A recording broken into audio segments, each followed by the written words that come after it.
అసలు cardiac diseases మన వైపు రాకుండా ఉండడానికి ఒక 5 టిప్స్ చెప్పండి, the best tips they can follow daily. 3 things important అండి for health in general. Cardiac అనే కాదు, ఇన్ జనరల్ ఓవరాల్ హెల్త్లో మనకు ఉండే 3 థింగ్స్. మనం తీసుకునే food, we are what we eat అంటారు.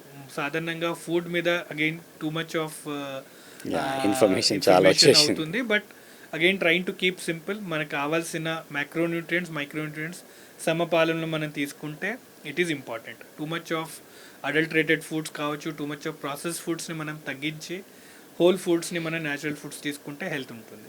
సెకండ్, ఫిజికల్ యాక్టివిటీ అగైన్ మనలో చాలామందిలో మిస్ అవుతుంది, probably because of the busy life style.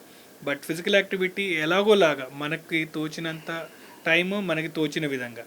వాకింగే కాదు, ఫిజికల్ యాక్టివిటీ అనగానే వాకింగ్, ఎండలు ఎక్కువ ఉన్నాయి, మా దగ్గర పార్క్ లేదు, so and so fourth reasons ఉంటాయి.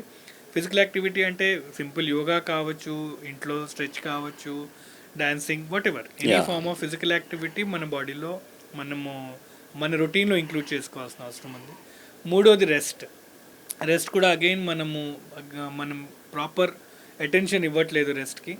అండ్ ఆ స్లీప్ సరిగ్గా రానప్పుడు ఏమైనా ఒకవేళ ఇబ్బందులు ఉంటాయి, లైక్ స్లీప్ అప్నియా సిండ్రోమ్ కానీ వేరేమైనా ఇష్యూస్ ఉంటే వాటిని అడ్రస్ చేసుకుని ప్రాపర్ రెస్ట్ బాడీకి ఇవ్వాల్సిన అవసరం ఉంది. ఐ థింక్ ఈ 3 మోస్ట్ ఇంపార్టెంట్ హెల్త్ మెయింటైన్ చేస్తుంటుంది.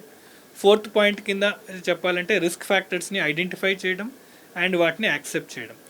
Most of the time denial ఉంటుంది. బీపీ, షుగర్ ఇలాంటి ఎవరైనా చెప్తున్నారు అంటే అవి పాసిబ్లీ ఉంది అని మనం యాక్సెప్ట్ చేయడం అండ్ ఆ రెస్పాన్సిబిలిటీ తీసుకోవడం.